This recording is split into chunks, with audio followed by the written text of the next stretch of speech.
Чуваме ли се? Да. Добре, окей. Без гърмежи, без трещение. Благодаря за поканата. Благодаря на всички, които са тук тази вечер. Аз не си правя илюзия, че сте тук заради мен. Всъщност, айде да направим едни големи аплодисменти за Галин, който организира всичко това.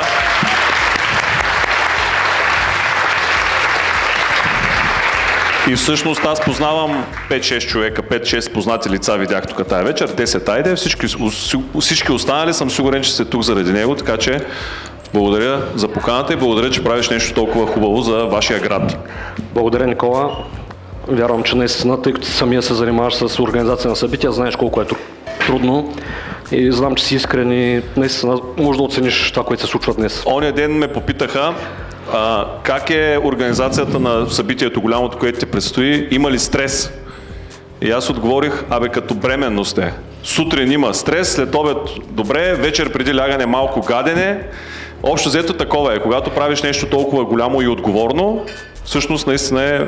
Сега не мога да кажа, че е точно като бременност, защото никога не съм бил бременен, но горе-долу, чувал съм, че е така се чувствам. Тъпо ще да питам откъде знаеш толкова добре. Чел съм книги. Бих искал да ви приканя, ако имате желание да помогнете на Варна, например, знае, че абсолютно всичко се организира на доброволен принцип, докато ни гледате и слушате, ако имате желание да споделите в социалните мрежи. Instagram, Facebook и така нататък. LinkedIn също. Представи с няколко думи на нашата аудитория, освен че аз направих доста така разширено представяне, но все пак, кой е Никола, ако така да кажем, ако трябва да се представиш в един неформален разговор, а не така, както и в социалните мрежи? Това е интересен въпрос и е интересен, защото аз лично смятам, че човек се променя постоянно. Ти ме попита всъщност заглавието, какво искаш да го направим, защото аз съм автор на заглавието за днес, ти ме помоли аз да кажа. И всъщност, понеже човек постоянно се трансформира, аз в момента, днес, в края на месец януари 2024 година, съм Никола Илчев, който се занимава с организация на едно от най-големите събития за електронна търговия, не просто в България, не просто на Балканския полуостров, а вероятно в Източна и Централна Европа. Това осмисля цялото ми ежедневие. Сутрин се будя с мисълта за това, вечер заспивам с мисълта за това, за отделните детайли. Това, че живота се случва около мен, някак си, как да кажа, той просто се случва около мен, дали заради или въпреки това, че правя това събитие. Ето, аз споделих малко преди да се качим сега на сцената. Примерно, получих една доста лоша новина. Един от партньорите, на който страшно много разчитах, се отказва от партньорството, защото просто други са вижданията му за тази година. Така че това съм аз в момента. Баща, съпруг, други работи, приятел. Имаш, доколкото аз знам, имаш двама сина, така че ти освен, че развиваш доста сериозно предприемаческа дейност, имаш и семейство, което се грижиш. Така е, да. Дори миналата седмица ти ми каза, до 5:30 съм плътно в срещи, след това отивам да водя децата на спорт. Точно така, малкият ми син играе баскетбол. Вчера купихме кош за вкъщи. На мен това много ми изглежда както преди 30 години, когато аз молех родителите ми да ми купят баскетбол вкъщи. Чудихме се къде го закачим, дали на стената, където ще има отпечатъци от топка, дали на вратата, където ще щупя нещо. И сега същото нещо се повтаря. Той човек в момента стреля, аз нощи си лягам, казвам му, моля те с баскетбола до тук, да, татя, няма проблеми. Точно 10 минути по-късно вече чувах топката, как се топа, как се стреля. Напомня ли ти за някого? 100%. И когато жена ми каже да им се скарам на нашите синове, защото те са палави момчета, аз просто и дигам рамене и казвам, то няма къде да отидат, няма какво да стане. Те са копи-пейст. Добре, сега ти си бил гост в един подкаст, който аз също много харесвам, Свръхчовекът. В интерес на истината, преди 3 години или може би 2 аз го слушах този епизод. И тогава така разбрах много повече за тебе. Сега пак го изслушах преди месец или 2 да се припомня. Има интересни факти за тези, които не са популярни за широката публика, които не са слушали на подкаста. Поздрави за Георги Ненов, който е наш общ приятел и движи подкаста Свръхчовекът, който кани интересни вдъхновяващи личности. Никола е бил част от този формат. Може да потърси в Spotify, ако иска да изгледа. Бих искал да задам малко тривиален, но все пак. Какъв беше ти докато растеш и къде си учил, помага ли ти формалното образование на сегашните занимания? Знам, че си учил нещо, което е много различно от това, което правиш в момента. Говоря като висше образование. И си френски възпитаник. Ако трябва да говорим за трансформацията и да се фокусираме отново върху заглавието, което ние поставихме, аз съм преминал през много видове различна трансформация. Ще започна, може би, от средното си образование, тъй като началното то не е чак толкова интересно, така или иначе там не се профилираш под никаква форма. Аз съм завършил английска езикова гимназия в Русе с първия език френски. След това, както скоро се шегувах с едни приятели, си говорихме, събрахме се аз, майка ми и баща ми каза, че искам да уча в техническия в София. И аз отидох да уча в техническия в София, електроинженерство на френски език. Там не можаха да се случат много нещата между мен и техническия, просто не говорихме на един език, не френски говорихме, но техническия не ни се получи. Математика, физика просто не беше съвсем моето. И след това ударно пък ми се наложи да науча английски, за да замина за Щатите, където също получих малко, но така, като човек, който много бързо взема решения, когато дадено нещо не му харесва, аз изкарах 2 години там и се прибрах обратно в България. Започнах да правя бизнес, имах късмета да бъда част от семейен бизнес.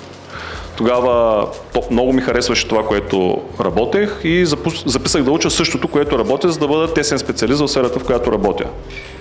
Сега много от вас ще се изненадат, когато кажа, че и не са чували моята история, че съм завършил пожарна безопасност и защита на населението в Свободен университет Варна. После съм завършил магистърска степен противопожарна техника и автоматика и всъщност аз съм проектант с непълна проектантска правоспособност. Ако искам, утре мога да си извадя документите, да започна да проектирам пожарна безопасност, което вероятно ще е много лошо да го правя, защото аз нямам, вече от 10, 12, 13 години нямам никаква практика в тази сфера и по-скоро ще е опасно за хората, които посещават сградите, които аз съм проектирал. Тогава имаше един момент на нова трансформация, която ме тласна в посока електронна търговия. После тук видях хора, които познавам от предприемаческата ни програма отново във Варненски свободен университет, която беше на английски език, водена от американци и други хора. А пък по-настоящем чак ме е срам да кажа, че съм докторант, защото съм толкова несериозен докторант, че днеска ми се обади ръководителя и каза, ако не ми дадеш някакви материали, просто не знам какво ще направя с тебе. Така че това е една постоянна трансформация. Аз не знам дали ми е помогнал, понеже не отговорих пряко на въпросите, дали ми е помогнал или ми е попречил по някакъв начин образованието. Със сигурност ми е помогнал, защото най-малкото ме е срещнал с различни хора. От тук присъстващите познавам много, които тук във Варна съм се запознал покрай университета. Открило е нови хоризонти за мене и аз, колкото и да е не добре адаптирано към настоящата ситуация образованието имам предвид, толкова го и подкрепям и смятам, че всеки все пак трябва да бъде част от образователната система, да я адаптира така, както на него тя му е полезна и да си мине през етапите на образование. Да, също смятам, че колкото и да си каза, да говорим за нашето българско образование, има своите плюсове, разбира се, изгражда навици. Трябва да се пишат домашни, трябва да се ходи на училище. Аз съм сигурен, че това, където сега в момента залитна малко махалото в другата крайност, децата да не ги натоварим по никакъв начин, това пак не е добре. Но времето ще покаже. Твоите синове са на колко години? Големия ми син е 8 клас в английската гимназия, той е на 14 години, а малкият ми все още е в друга езикова гимназия, но е 3 клас. Окей, добре. Значи ти си в част от тази система, така да се каже, в момента виждаш... Жена ми е по-в част с тази система, защото тя помага за домашните и на двамата, следи ги кой какво прави. Аз се намесвам в тази система, когато не се изпълнява зададените приоритети. Ти си лошия. Да. Добре. Знам, че си голям почитател. Сега първо ще минем през едни въпроси, които малко да те опознаят нашите гости, обществото ни и после ще преминем към това, което правиш в момента.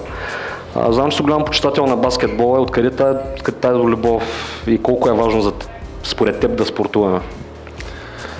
Аз много добре знам откъде е любовта ми към баскетбола. Може би случайно се е породила. На 6 години бях, когато баща ми връчи една баскетболна топка. Заведе ме на баскетболната площадка, той имаше някаква работа, той е бизнесмен човека. Имаше някаква работа, заряза ме и каза, тук имам 2 часа среща и играеш. Почваш да цъкаш баскетбол и тук си. И аз 2 часа нямаше какво да правя и почнах да играя баскетбол. И от 6 годишен, сега с променливи успехи нагоре-надолу, с прекъсвания, с спирания, даже тук видях и хора, които познавам от баскетболния отбор и сме играли заедно, тук във Варна. Така че с променлив успех и с променливо любов и отдалечаване от спорта, но съм играл цял живот. Баскетбола и спорта генерално доста помага, учите на дисциплина. Най-вече да учи на това да не се отказваш, защото има тежки моменти, можеш да губиш с много, но ако се мобилизираш и направиш всичко както трябва, може най-накрая да излезеш победител. Така че това съм си взел аз от спорта. До ден днешен практикувам, разбира се, вече по-лекичко, както се казва. Много обичам, като отида да играя с разни млади момчета и като направим някое стандартно движение и те казват, това не го ли видях? Викам, видях го, обаче нямаше как да самото движение толкова бързо да го изпълня, защото те са на по 20 години, пък аз вече съм на 40. Добре. Миналата година по-близката ни среща беше, когато се видяхме на TEDx Русе. Това е един формат, който поправиме поне 2 години или 3 години си го организирал? Ние го стартирахме през 2020, но имахме прекъсвания, т.е. 2020... Два пъти. Точно така, 2 пъти я провеждам. Добре, можеш ли? Така аз лично знаех за TEDx, чувал съм, никога не бях посещавал и просто получих покана от един наш общ познат Емилиан Енев. Той мисля, че днес не е тук.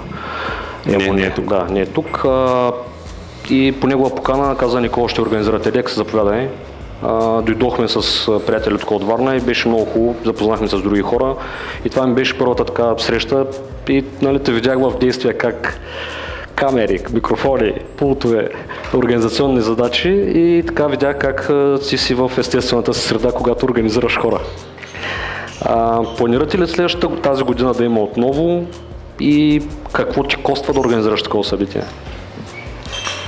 TEDx е много специфично и трудно за изпълнение събитие, но не поради факта, че то е голямо, то всъщност нашето събитие TEDx по правилата му дори е по-малко от това събитие, на което се намираме в момента. То позволява присъствие до 100 човека в формата, в който аз имам лиценз да го правя, но е сложно по отношение на това, че има страшно много правила и честно казано тези правила са по-скоро ограничаващи за организатор като мен. Не искам да прозвучи грозно, но 100 човека събитие, дори ти самия вече виждаш, че не е чак толкова трудно. Но при положение, че имаш лимит от 100 човека, пък нямаш право да правиш 100 неща, почва да ти става трудно. Нали? Когато ти искаш да се разгърнеш и да направиш нещо голямо, особено, примерно, когато ти кажеш, аз ще го направя за града си, защото това е целта на TEDx. То е нон-профит, нямаш право да имаш печалба от него и целта е от общността за общността. Т.е. хора с излишък в общността правят нещо за другите хора в общността. Тогава вече става много трудно и както обичам да казвам аз, когато прави нещо човек, той все пак трябва да има емоционална зареденост да го изпълни това нещо. И когато се натрупат проблеми, ограничения и какво ли още не, просто удовлетвореността липсва тотално и колкото и да е идеалистична моята цел, когато някой непрекъснато ти удря спирачка, е много трудно. На всичкото отгоре покрай TEDx имаме проблеми от сорта на тази година имахме лектор, който в лекцията си имаше видео. Вече 3-ти месец не можем да се разберем. Ние им предаваме документация за аудио формата в видеото. Те не искат да го публикуват в YouTube заради права.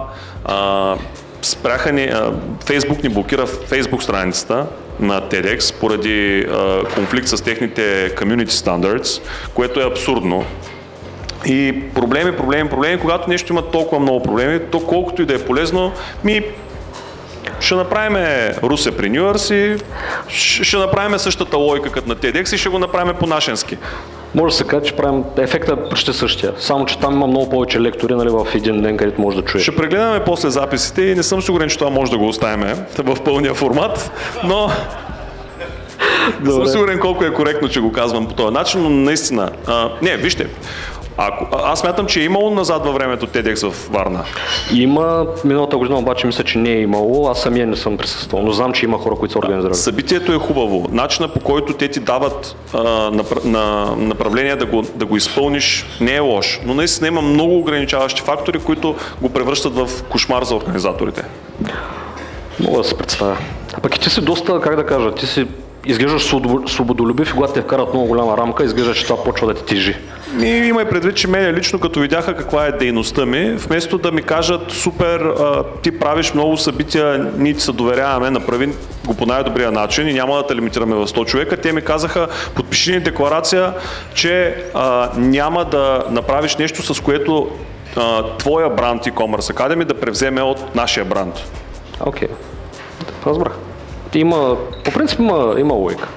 Все пак те знаеш, че предполагам това е формат на, не знам, доста години, доста е стар като формат. Не, той е изключително авторитетен на Запад, има много последователи, има много хора, които го следят, много авторитетен е, но просто е много тежък за изпълнение поради ограничаващи елементи в него. Окей. Сега ще преминем към това, може би заради което и голяма част, може би една част от гостите са тук, искат да чуят малко и за електронната търговия и основните занимания.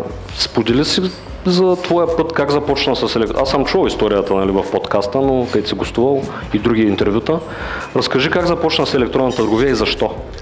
Може да дадеш, извинявай, само ще прекъсвам, може да дадеш и малко контекст, няколко минути да обясниш какво се е случило и какво те е принудило да направиш онлайн магазина. Аз мислех да не ти я разказвам тази история. Сигурен бях, че ще ми зададеш този въпрос. Между другото, уточнили сме на... Само да маркираме, няма нужда да... Уточнили сме на гостите, че аз не знам предварително въпросите. Не, наистина никога не съм го видял, защото исках да бъде автентичен разговор. Сега ти си предполагал, аз съм ти подобил въпроси, които на друго място не се задават. Надявам се, интересно ще ми бъде да отговоря на тях. С две думи, аз исках да ти кажа една друга история, която е на малко по-късен етап, също ще бъде интересна и не съм я споделял никъде, никога не съм я разказвал, така че ще бъде интересна, но с две думи, в бизнеса, в който аз имах семейния, просто се наложи много бързо да реализираме много стока, защото ни трябваха свежи пари. Имахме изключително много залежала стока, която как да разтикаш. В 2010-2011 година единственият начин да продадеш беше едва ли не да се тръгна с един списък на лист хартия от врата на други компании като нашата, да чукаме и да казваме имаме за продажба тръби, цимент, примерно, или някакви материали, искате ли да си ги купите? Което е абсурдно. Колко време ще ми отнеме, за да обиколя 2000 фирми и за да го направя. И аз в този момент нямах никаква представа каква е силата на електронната търговия и какви са възможностите. Те към този момент и не бяха невероятни възможности, не са като сега, но ми хрумна, че мога да направя платформа, в която както аз, така и други хора в моята ситуация, които нямат кеш, а имат материали, защото в един момент се беше стигнало до това, някой ми дължи пари, аз му се обаждам и казвам, аре бе човек, дай тук 3000 лева фактура. И той вика, нямам фактура, нямам пари, дай ти дам тухли. Звъня на следващия, той ми вика, бе дай тук ще ти дам П профил, еди какъв си, нали? И аз осъзнавам, че сме се върнали толкова назад във времето, че почваме на бартерна схема да си въртим стока. И тогава ми хрумна, че мога да направя платформа, в която аз да обявя стоката, която ми е налична, но също така да обявят и други хора. Вдигнахме, отидох при едни момчета, казах им, искаме такъв сайт, без въобще да имам идея как се прави сайт, без въобще да имам идея, че това всъщност, което сме направили е така наречената Marketplace платформа. Коя година се случва това нещо? 2010-2011 година. Окей, преди 12 години. Взехме една база данни с строителни компании и започнахме да им пращаме съобщения, т.е. звъним им първо и им казваме, измислихме такава платформа, искате ли да се включите в нея. Всички реагираха с вау, гениално, включваме се веднага. Толкова отдавна е било, че аз винаги така го разказвам, нали, че ние им изпращахме SMS от една Nokia, си спомням, имахме служебна, с копчета, им изпращаме SMS с домейна. Няма Viber, няма WhatsApp, няма такива, може би Skype да е имало, ама никой не го ползваше. И им изпращаме SMS-а, те започнаха да се регистрират и аз още в първия един месец видях, че има примерно 100-120 регистрации. И викам, тук вече стана бизнеса, нали, ще се завърти. Обаче възникна нов проблем, те хората не могат да си вдигнат продуктите, не могат да си качат снимки, не могат да си качат описания. Това е проблем, който и до ден днешен фигурира в електронната търговия, защото листингите са най-сложното нещо. Добре, че AI сега навлиза, по-запознатите с електронна търговия знаят сега какви са вече възможностите да правиш множество листинги бързо, но тогава не можеше. И така, 5-6 месеца минаха, натискахме този проект с моя екип и видяхме, тогава не бях запознат, че има възможност да намеря финансиране, някой да ми даде пари, че да го бутаме напред във времето. Не бях информиран, че мога, просто нямах такава нагласа. Всичко бях свикнал да разчитам на собствените си сили. И го потопихме този проект. Аз обаче вече видях, че електронната търговия е нещо, с което искам да се занимавам, харесва ми, допадаме и тогава с един приятел направихме бизнес, който беше с аксесуари за мобилни устройства. И тук искам да ти разкажа една история от началото на този бизнес, понеже, както ти каза, хората и в други подкасти могат да намерят моята история, но това не съм го разказвал. Бизнесът тръгна добре, ние съумяхме да си го подредим качествено, още от ден първи започнахме да работим с ERP система, вкарахме си, направихме си огромна хубава номенклатура на цялата база. Тези от вас, които правят и продават много стоки, знаят колко ключово значение има номенклатурата, да е от ден първи измислена. Не после, ама айде да добавим и още, и още, и още, и в един момент номенклатурата да стане оплескана като... Откъде ти е тази идея да тръгнеш с ERP, ERP, CRM и така? Аз имах опит, аз от 2005-2006 съм, всъщност не, аз от по-рано, аз от 16 годишна съм в бизнеса на родителите си, на баща ми. Той лятото ме викаше да помагам, в деня, в който взех книжка, той същото лято ме извика да карам служебния бус, той имаше един служител, който беше снабдяване, който цяло лято си вземаше отпуска, защото имаше къща на село и нещо си правеше там. И кой да кара служебния бус и кой да купува материали? Никола. И аз бях в бизнеса и аз съм виждал, аз съм правил още в предната компания, в фирмата на баща ми съм помагал да се прави тамошната номенклатура, така че аз имах познанията за това как да сетна бизнеса по най-добрия възможен начин от ден първи. И наистина го подредихме много добре. Поръчахме си онлайн магазин, минахме през 2-3 онлайн магазина, докато направим най-доброто, разбира се.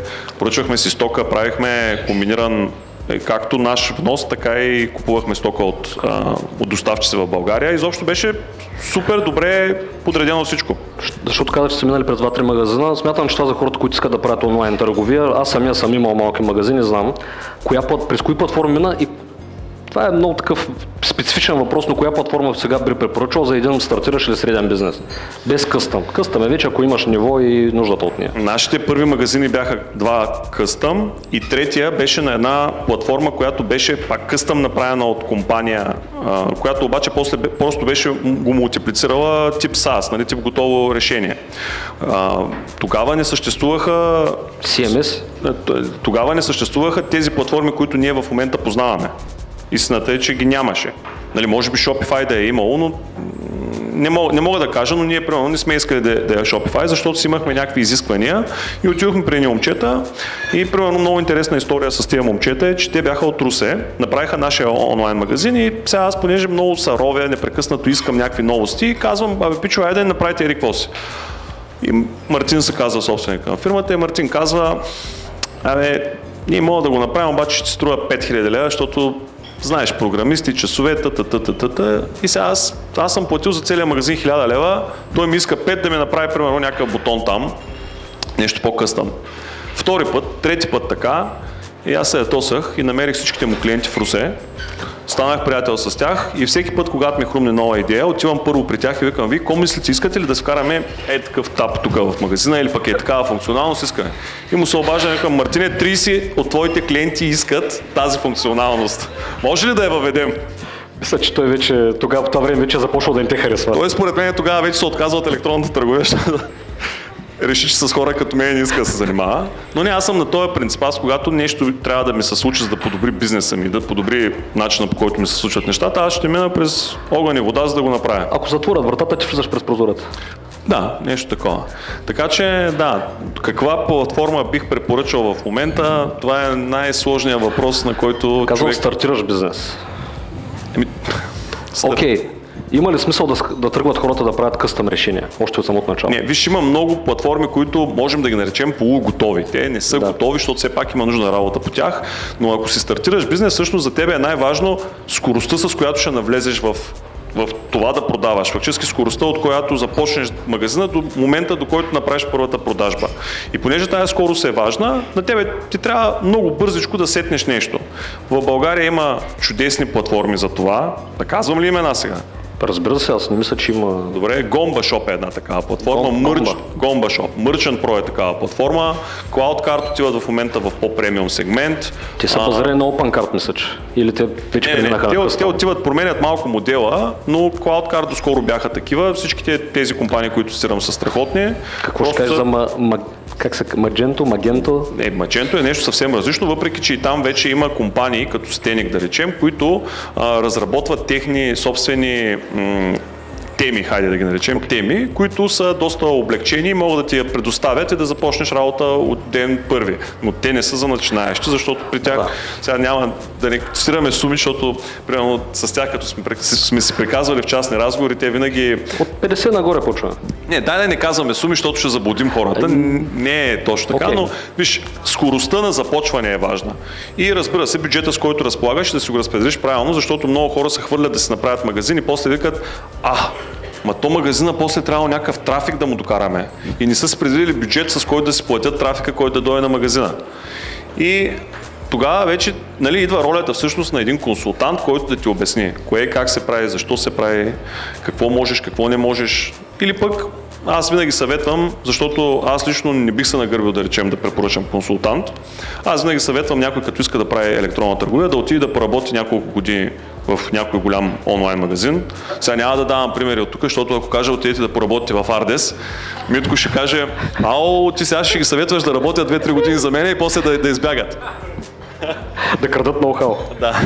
Не, аз съм щастлив, че има хора като него, които всъщност дават шанс на млади хора и истината е, че много често аз съм идентифицирал следния проблем. Има големи бизнеси, които си бутат някакви неща, дали са онлайн, дали са офлайн, няма значение. И има много малки единици хора, нека да ги наречем лона-бита, които искат да стартират електронна търговия. Обаче електронната търговия от 2024 година стана много скъпа и трудна. Защо? Трафика? Много са факторите. И е наситен пазара, и има много голямо предлагане, и стоки, много хора се заблуждават, че лесно могат да намерят, обаче тя за да намериш хубава и качествена не е чак толкова лесно. И има много хора с опит, които знаят какво правят в онлайн пространството. Има и много такива, които нямат хабер какво се случва в пространството, но те също пък разводняват пазара и така нататък. И всъщност аз предвиждам, че ще се стигне до този момент, в който тия две групи, големите бизнеси и малките лонабита ще се срещнат по средата и тия малките лонабита просто ще отидат и като някакъв вид малки предприемачи в по-голяма предприемаческа екосистема ще заработят заедно. И консолидацията тече особено след COVID и обесценката на парите във всеки един сектор, така че по-вероятно е големите да изкупят малките, както се случва в момента. Аз не съм сигурен, че ще ги изкупят, по-скоро дори аз прилагам този модел.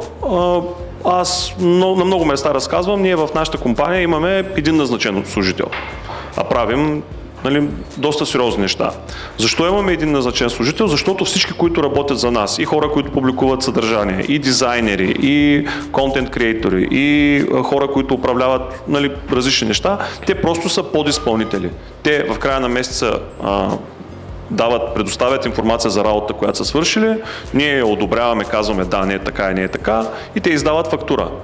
И всъщност работата на проектен принцип е много по-добра за всички страни. Първо, защото и двете страни могат лесно да се откажат една от друга. Второ, защото, сега ще го кажа от гледната точка на работодател, но когато ти имаш няколко човека, които могат да изпълняват една и съща дейност, и ги поставиш в конкурентна среда и не си обвързан с тях по никакъв начин, т.е. не че не си обвързан, ти си обвързан, но не чрез трудово-правни взаимоотношения и няма социалния елемент. Не е толкова сложно. Ти просто на един можеш да му подаваш малко повече работа в даден момент. После като спреш да му подаваш работа, той ще му светне лампичката, че може би тази работа не му се дава, защото той не е предоставил нужното качество или пък в нужните срокове. Ще бъда дълбоко откровен, пак ще трябва да режем после от видеото. Не, аз тук имам обаче други наблюдения. Сега, когато вече ти си изградено име, където вече ти в сферата на e-commerce сектора в България, ти можеш да си позволиш хората да искат да работят. Това е малко като... Всички искаме да работим за Facebook и Google, ама преди да станеш Facebook и Google, никой не иска да работи с теб. Не е вярно това нещо, което казваш, и ще ти кажа друго. Когато ти пък си много напред в нещата, сега, не че аз съм, но да кажем, че си много напред, някой е много напред в нещата, всъщност той започва да има огромни изисквания. И когато имаш големи изисквания, когато вземеш някой нов, той много често не може да насмогне на твоите изисквания. Трябва да му вземеш друг човек, който да го води за ръчичка известен период от време, за да го внедри в организацията. Сега това е време и от твоя страна, и от на другия човек. И почва да става сложно, но да кажем, че така с подизпълнители е по-лесно. Можеш да имаш няколко отделни за различните видове работа, да ги въртиш, пак е и по-лесно, по-гъвкав си, защото можеш да направиш график, нали, с един работа лятото, с другия зимата. Аз, тъй като ние имахме голям екип in-house и знам, че с фрилансерите проблема е, че понякога може да бъдеш пренебрегнат заради друг по-важен клиент или по-добре платен клиент. Виж, аз не случайно не използвах думата фрилансър, а говоря за подизпълнители. Значи почти всички, които вече работят с мен, започнаха на фриланс модел и вече си имат собствени фирми и ми издават фактура в края на месеца. И тези хора са ми казвали неведнъж, че са ми благодарни за това, че съм ги накарал да се направят фирми, защото това, че, внимание, мога да издавам фактура, вече ми доведе други клиенти. В момента, в който фрилансерите разберат, че те притежават кочан, образно казано, колко от вас си притежават кочан? Впрочем, вече не е така. Ти можеш да практикуваш, има член, по който можеш да се регистрираш, може да издавате фактури като така, че... Така е, да. Нещата не са като преди 10 години. Така е. Но в момента, в който на фактурата пише отгоре Галин ЕООД, вече стават нещата други. Вече си фирма. Да, вече си фирма, плюс това аз по-лесно мога да те препоръчам на някого да те вземе като фирма. Сега, ти горе-долу имаш някаква представа, нали, бизнесите, с които аз работя, как да те препоръчам тебе, ако ти си фриленсър, на някой, който иска да ти даде 20 000 лева за видеоклип, да речем? Така е. Съгласен съм, абсолютно е така. Не изглежда сериозно. Добре, сега. Аз имам един въпрос, който после ще прилея в това да разкажеш за избора на продукти и след това ще минем за физически, дигитални и така нататък. И разбира се как да излезем извън България, да почнем да продаваме на други пазари.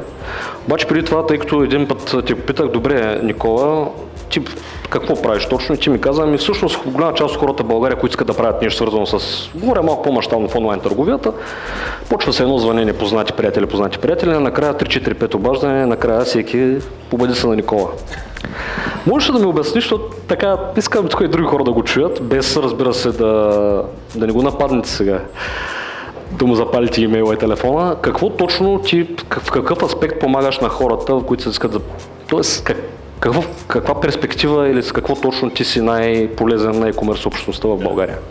Често ми го задават този въпрос и всъщност той е придружен с ти как точно правиш пари. Защото много хора искат да разберат точно как правят пари. Как правиш пари. Обичам, само да уточня, аз обичам да им отговарям, виж, в момента, в който разбереш как правя пари, аз вече съм в друг бизнес, защото аз обичам да съм в бизнеси, в които не е много ясно точно откъде идват парите. Това прозвуча малко... Не, аз ще го разясня. Защото аз не обичам да имам много конкуренция.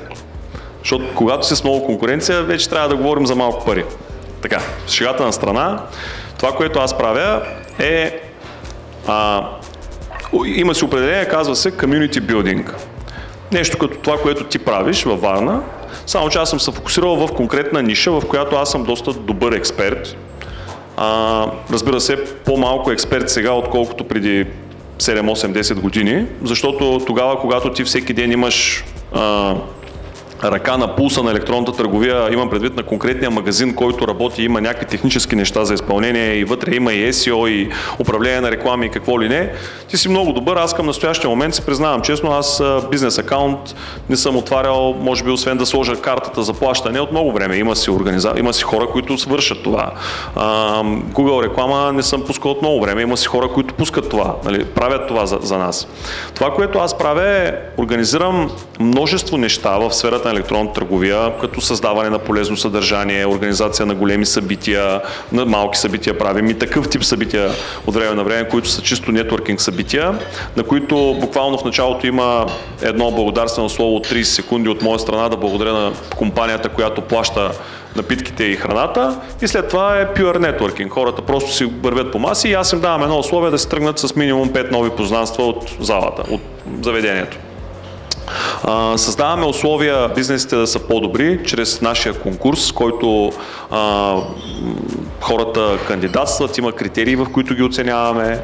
Работим с над 40 човека, които оценяват в критерии техническа част, SEO, дизайн, маркетинг, правни аспекти и клиентско обслужване. Като клиентското обслужване е много интересно.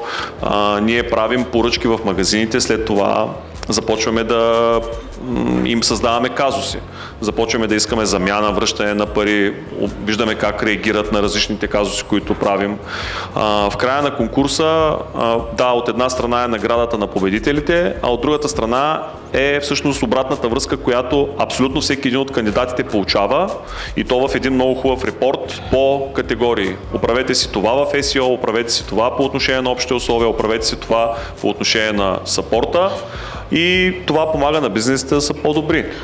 Окей, значи ти не само, че организираш e-commerce Academy Awards, където хората се събират специалисти в неговата си сфера, и накрая им давате един репорт, който те могат да подобрят. Ние просто награждаваме някакъв сайт по някакви точки. Точно така. Окей, това е много полезно. Ние им даваме на всички кандидати всъщност, а печелившите печелят стандартно статуетки, плюс нещо, което е много интересно. Сега не знам колко от вас са гледали нашия YouTube канал. Я чакай да проверим сега. Аз знам, че са дошли заради тях, ще ми позволиш да проверим. Колко от вас знаят нашия YouTube канал и са го виждали? Има хора, които са го гледали. Добре, чудесно. Правим една поредица, която се казва "Зад кулисите на онлайн бизнеса". Така, много ми изпреварваш въпросите, но да, разкажи за зад кулисите. Аз самия забравих да тигна ръка. Да, добре. Аз имам една забележка. Много кратки. Толкова хубаво съдържание, който не е гледал зад кулисите, аз лично гледам с интерес. По 15-20 минути за всеки значи ти си в тия 7%, които са стигнали до края на епизодите. Защото аз гледам кривата на YouTube, мога да го отворя сега. Тук искаш ли да отворя? Даже мога, ако ме питаш кои съм гледал, ще ти кажа даже кои съм гледал. Ще ми ги разкажеш. Да. Не, виж, всъщност това е съдържание, и ние, колкото и да искаме, аз искам да направя и 4-часови филми и да попитам още много неща хората, които демонстрираме, само за тия, които не са гледали. "Зад кулисите на онлайн бизнеса" е поредица, която прави малки такива документални филми за различни бизнеси от сферата на електронната търговия. Вече има 4 сезона, 30 и кусур епизода. Много, аз лично, не защото я правя, а защото наистина е много интересна. Аз самия някой път се е случвало да се загледаме, защото ние ги снимаме, обаче ти не си го гледал, нали? Ти си бил там, докато го снимаш, и после ми е интересно и аз да видя как е станала цялата история, как сме я сгубили. Да. Нека, да, аз исках да те питам и за подкаста и така нататък, обаче искам да покрием тия 4 въпроса, които са наистина, може би, ценни за хората, които искат да стартират, и след това ще се върнем пак на подкаста, който също е част от полезно съдържание, което правиш. Нека да дай някакъв идея за хората как да изберат продукт. Така някак си от опита, без практика, с които ти си видял. Аз имам точна формула, само че тя с годините става все по-сложна и по-сложна. И ако трябва да започнем, аз бих препоръчал да е продукт, който е малък, лек, който влиза в куриерските стандарти там за до 1 кг, който не се чупи, който не изисква поддръжка, който не изисква някаква сложна гаранция. И сега така, както го обяснявам, всички викат, аксесуари за мобилни устройства. Ама не можем да продаваме всички това, така че наистина трябва да е нещо, което хората регулярно подменят. Тоест не си го купуваш един път и завинаги остава твое. Трябва да са, както казах, продукти, които не се чупят при транспорт, може да се чупят при употреба, което гарантира, че, нали, че си купиш отново, но при транспорт не се чупят, за да нямаш много недоволни клиенти, пристигнало нещо щупено, да речем. Така че винаги оттам да започнат. Когато някой ме пита как да започна и той просто иска да прави електронна търговия, за да прави електронна търговия, защото има два вида хора, които ме питат как да започна. Едните са имат някакъв продукт и бизнес и искат просто вече да преминат в онлайн пространството. За тях подходът е коренно различен. Но тези, които нямат продукт и услуга и искат просто да започнат, защото са чули, че електронната търговия е модерно, просто да пробват с някакви такива продукти, каквито описах. Да са лесни, за съжаление ще срещнат голяма конкуренция, няма да е лесно, но оттам нататък да започнат да ги тестват и вече да разсъждават в посока как могат да отидат към дигиталните продукти или услуги, защото те са най-сладките. Защо са най-сладките? Защото там първо можеш да се диференцираш, нали, да направиш нещо малко по-уникално, и второ всъщност дигиталният продукт, само отварям едно уточнение, какво е дигитален продукт. Дигитален продукт, това е филм, песен, курс, опътване, как да си сглобиш нещо вкъщи и така нататък. Дигиталните продукти ги създаваш веднъж и после имаш буквално неограничен брой пъти, даже дето се казва, може да го продадеш на няколко 5 пъти, защото той може да си го купи един път и да загуби файла, нали, трябва да му го продадеш втори път. Така че, нали, и видимо от всички платформи, които съществуват и в телефоните ни, като Storytel, като Apple Music, като всички там. Нали, ние сме абонирани за тези услуги и те ни предлагат дигитални услуги. И моят съвет е, като преминат през физическите продукти хората и се научат как се случват нещата, да помислят за това как могат да създадат дългосрочен, но полезен дигитален продукт, който да продават на хората. Добре. И всъщност, нали, за да отговоря още един път на въпросите аз какво правя, защото много хора ме питат, ама ти правиш електронна търговия? И аз обичайно ги питам, а ти как си купи билета за да си на нашето събитие днеска? Да. Знам, че имаш едно мазе пълно с банска за... имам. Тях не ги ли продаваш? Банските костюми мога тук на всички да дам по 2 и пак ще ме останат. В един прекрасен ден стояхме на плажа с един мой приятел, който има шивашка фабрика и аз му казах, виж се, аз съм много добър на електронната търговия, ти си много добър на банските. Искаш да направим марка за бански. Мъжки бански, такива swim shorts над това. И виж, аз съм много добър в измисленето на... сега виж как се похвали. Никой не го прие така. Не, никой не го прие като самохвалство, да. Измислихме веднага име, много хубаво име, няма да го казвам сега, да не се излагаме, хората ще го проверят, че кажат, те пък нищо не са направили. Измислихме много хубав слоган. Слогана на нашите бански беше We Suit the Summer, като играта е с думата suit, защото хем е suit като костюм, swimsuit, хем е, че сютваме, т.е. отиваме на лятото. We Suit the Summer. Това е мое творение, може да ме ръкопляскате. Виж как се въодушевих, като ми каза, да. Защото се сетих лято от това. Още един път, ако не сме, че взе да заспива нещо. Но да, с тия бански, като, нали, виж, всички хора съветват, направи проучване. Това провери, онова провери, нали. Човек, аз не съм на този принцип. Значи, до момента, до който аз направя половината проучване и вече ми е дошло до гуша от този продукт или нещо, защото ако правиш проучване, виждаш само проблеми. А ние направихме обратното. Продукт, давай колко трябва да нашием. То не се шият 2 бански костюма, те се шият по 1000 бройки от цветове, от всичко. Поръчва и на крайници, и тия стопери, така наречените, които се слагат на края на банските. Ма те трябва да са с бранда, ма трябва да са такива, ма трябва да са онакива. Ние всичко, издумкахме една шапка пари, имаме бански, да почваме да ги продаваме, сайтове, това, онова. И ние се счупихме на ниво маркетинг и трафик, поради простата причина, че моите партньори не ме разбраха правилно. Те наистина бяха останали с впечатление, че аз им казвам, правим сайта и забогатяваме. А пък то правиш сайта и те първа почва набутването с пари. Нали? Те първа започва обедняването. Така е, да. И там се счупихме и те започнаха. Ама сега как трябва да даваме по 2000 лева за реклама? Ма викам, ние трябва да даваме по 100 000 лева за реклама, просто почваме с по 2. Ама как това, как онова, и го прекратихме и сега си нося бански. Аз мога да си позволя можеш да донесеш края на живота си да си нося всеки ден различен чифт бански.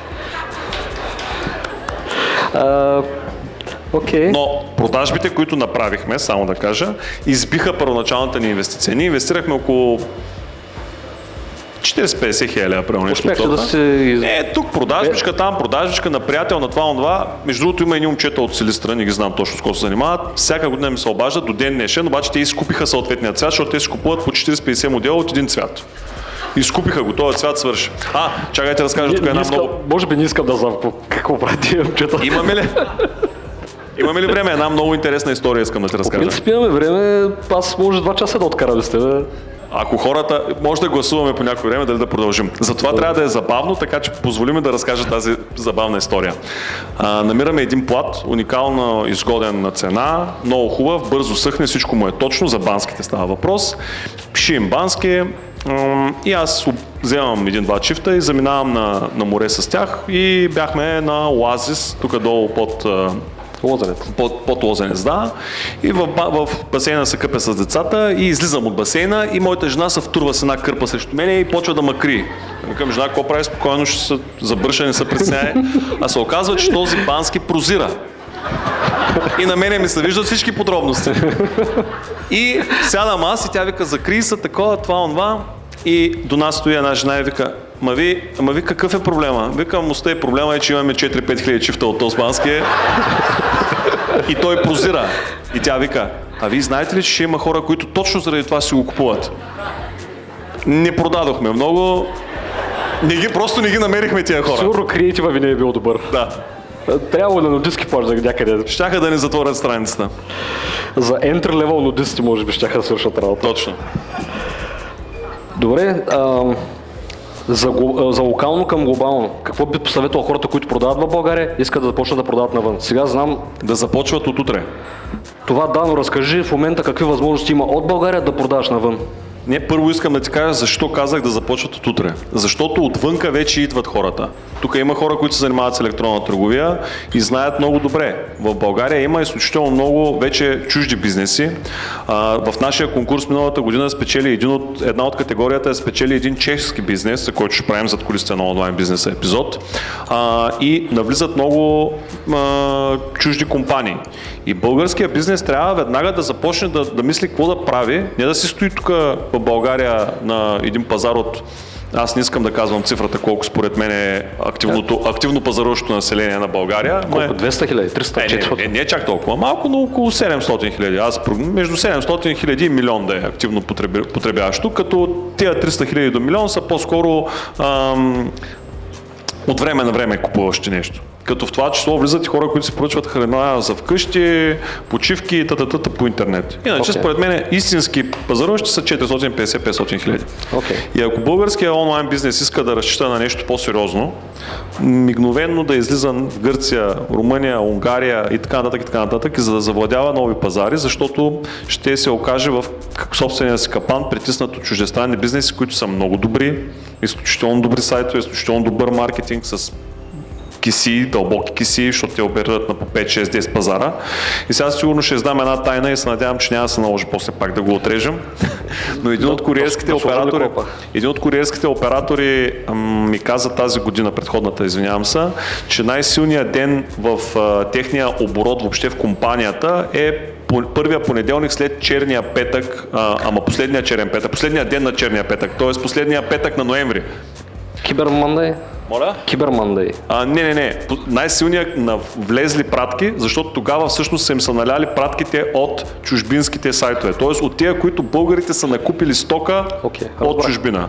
Да идват насам към... Т.е. българина вече си пазарува от чужди сайтове и българските сайтове трябва да внимават в тая картинка и не да стоят тук и да се чудят, оля, какво ще правим, ами да почват да излизат навънка. Има грамотни хора, има способни, има много добри бизнеси. Добре, сега, аз ако примерно имам сайт, който е на български, опериран в България, имам продукти, така, работя 2-3 години. Как аз бих могъл тук може да казваш фирми, няма проблем. Дали сте партньори или не, anyway. В смисъл, ме интересува, ако искам отвър да почна да продавам, с коя компания аз мога да излеза на 10, 15, 20 държави. Аз не бих те посъветвал да излезеш мигновено на 10, 15, 20 държави, защото това означава 15 езика, 15 хиляди проблема. Да. Но най-малкото може да започнеш пазар по пазар да ги развиваш. Има вече добре развити куриерски компании, почти всички български компании, няма която и да изброя, тя прави крос-бордър логистика и има много хора вече, които добре оперират навън и могат да ти помогнат. Независимо коя платформа използваш, се обадиш на разработчиците си, те ще направят мигновенно локализация. Повечето от българските компании за разработчици работят с партньори в съответните пазари, те ще направят съответната локализация, ще помогнат с маркетинг контакти, с всичко. Така че не е чак толкова трудно. Ще ти струва някой друг. Иска време, но трябва да се стартира. Тоест ти иска си и допълнително екип, но може би най-важното нещо, което винаги казвам и трябва да отбележим е, че трябва да си сигурен обаче, че бизнесът ти тук в България е добре структуриран, подреден и работещ, защото ако не е, ти ще мултиплицираш неработещ бизнес, проблемен бизнес и просто проблемите ще затиснат. Виждал съм такива хора, които казват, аз почвам да продавам в Румъния, да се отърва от проблемите в България. Да. Обаче ти си създаваш нови проблеми и в Румъния. И тогава вече става малко необратим процес. Може да потънеш светкавично. Добре. Сега, само ще върна за малко на подкаста и зад кулисите. Защо, пак казвам, аз следя този подкаст людей зад кулисите. Зад кулисите не са много смислен формат за мен, защото ти покажеш по един автентичен начин, влизаш, разговаряш с хората, които стоят зад компанията, в производството им, офисите им. За мен лично е много интересно. Как се роди тази идея, 4 сезона имаш записани? Много отдавна исках да я правя, този формат специално. COVID беше Бустара. Защото когато COVID дойде, беше първата година, 2020 година, беше първата година, в която аз на 1 януари бях спрял абсолютно всички други проекти, с които се занимавам. Бански, мански и други подобни. Като човек, който развива e-commerce Academy, започна 2016 година и до 2021-2022 може да се нарече стартъп. Както се казва, работил съм какво ли не друго, за да мога да нося пари в този бизнес да върви. Ако някой си мисли, че стартъпа тръгва и почва, нещо се е объркал. Може и да има такива, аз просто... моето... Опитът ти показва, че трябва здрава бачка. Моето ниво може би не е толкова, да. 2020 година беше първата година, в която аз бях подредил 11 събития и нищо друго, от което аз да изкарвам пари и да работя. И на 13 март, като приключи всичко, и моята жена, аз бях в чужбина, тази история е много интересна, мога да я разкажа също, за да събудим пак малко хората, и моята жена почва да ми звъни, аз бях в Чехия на едно събитие и тя вика, прибирай се, ще затворят всичко. А викам, жена, спокойно, кой ще затваря, ти нормално ли си? Не, прибирай се.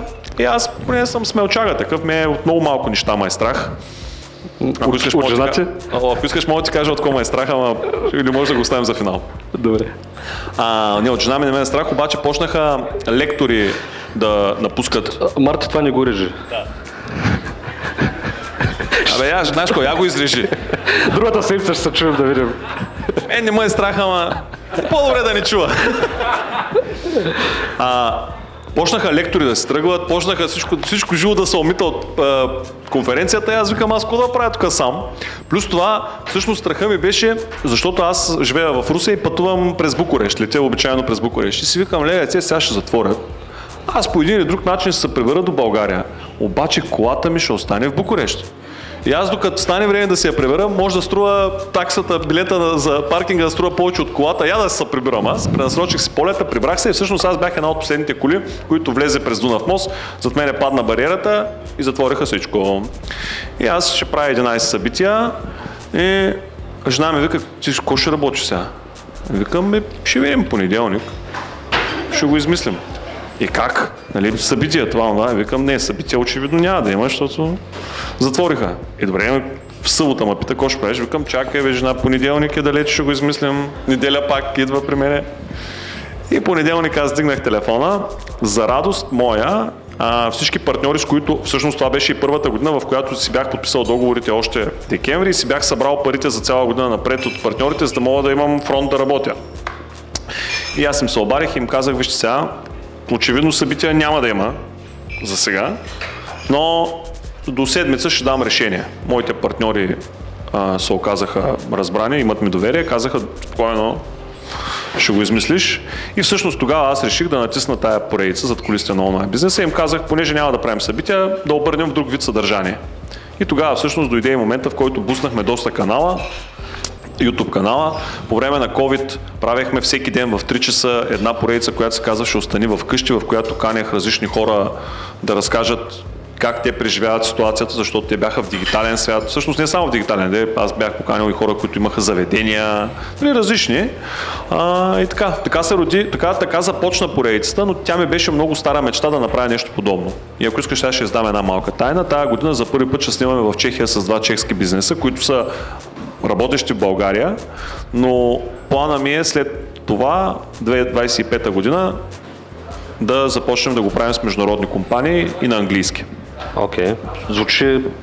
Звучи като ход, тъй като ти миналата година обиколи доста, аз следя твоята активност в социалните мрежи, ти обиколи доста държави, беше лектор, модератор, гост на много събития и всъщност ти осъществил контакт с огромна част от e-commerce асоциации и общества в Балканите и не само, което ни така ще ни насочи към да ми разкажеш, знам, че ще правиш едно много така мащабно събитие през април месец. Разкажи за Balkan e-commerce Summit. Balkan e-commerce Summit. Сега много хора, като си правя срещи, аз правя на ден по 5-6 срещи с нови партньори и хора от почти цяла Европа, които искат да са част от събитието. Все ме питат, това е второ издание. Аз винаги казвам, не, виж, това е 7 издание, 5, 6 или 7 издание, ще ги преброим. Защото ние през 2016 година с бизнеса с аксесуари за мобилни устройства много исках да продаваме в Румъния.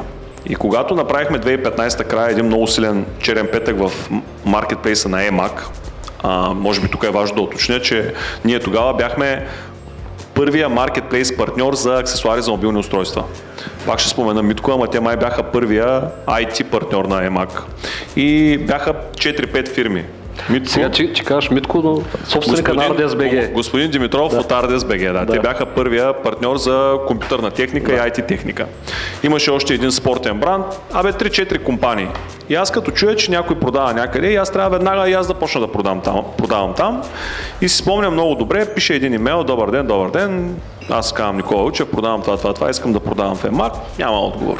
Дигам аз телефона, звъня на съответния човек, викам: имейл от мене имате ли? Нямам имейл. Добре, пак ще ви напиша, пак звъня след една седмица, имате ли? Нямам. В момента пред компютър ли сте? Пред компютър съм. Аз съм на този принцип. Пред компютър ли сте? Пред компютър. В момента пускам имейла и аз сега да рефреш, докато го получите. Не го получавам. Добре, дайте ми някакъв друг имейл, на който да ви пусна имейл. Нямам друг имейл. И този човек, той видя, че с мен няма да се оправи и каза: виж ко, давам телефона тук на едни момчета, срещай се и почвай, защото вика си страшно досаден. И започнахме да продаваме в EMAG. Коя година е било, не си спомням точно, мога да се върна да проверя, но 2015 направихме много силен черен петък и тогава всъщност 2015 вече EMAG ме погледнаха по друг начин. Ние вече бяхме започнали лекичко да проправяме път към една много голяма конференция тогава в Русе и EMAG. Това мисля, че им беше едно от първите публични появявания с лектори, с друго. И с участие в конференция. И тогава всъщност аз им казах: вижте, окей, конференциите са едно, обаче аз искам да продавам в Румъния. Отваряйте ми посока Румъния. Те ми даваха много условия, тогава беше много трудно да продаваш в Румъния. За да продаваш в Румъния ти трябва местен ДДС номер, за да имаш местен ДДС номер трябва да имаш местна фирма, за да имаш местна фирма трябва да имаш местен адрес, за да имаш местен адрес трябва да имаш местен съдружник, местна банкова сметка. И тогава, понеже ние намерихме решение на всичките тия въпроси, аз, както казах, живея в Русе, паля колата, отивам в Букурещ, решавам ги тия въпроси. Според мен се намерил втора жена, румънка. Да, моята жена имаше съмнение в даден период, но... Защото звучи като много лесно, просто я набираш и... Както обичам да казвам много често, мене като ме свалят жените, някой трябва да ми каже: виж, тъста сваля. И даже обичайно жена ми казва: бе, тъста е сваляла. И аз викам: жена, другия път ела с мен да ми каже, защото аз не мога да се оправим тази ситуация. Не знам просто кога се случват тези неща. Просто не е моето. Намерихме workarounds на всички проблеми в Румъния и направихме едно събитие, което се казва "Продава успешно в Румъния". Дойдоха 60 човека, до ден днес не си спомням, и в рамките на около година след това от тия 60 човека 30-40 започнаха да правят бизнес в Румъния. 3 години подред правихме и се надграждахме събитието "Продава успешно в Румъния". Вероятно много от хората, които се занимават с електронна търговия, го помнят. После през 2019 стана "Продава успешно в Румъния" и Гърция. И след като COVID дойде и мина, аз казах: възобновяваме си този международен формат, обаче защо трябва да се ограничаваме до Румъния, Гърция и България и само тия трите държави, правим го Балкан. Миналата година направихме първото издание Balkan E-commerce Summit. То ме изненада дори мен. Аз очаквах 400 посетители. На 400-ния билет моята асистентка ми се обади и каза: "Ко правим?" Викам: "Ко правим? Продължаваме да продаваме, тя залата голяма, столчета ще наредим, няма проблеми."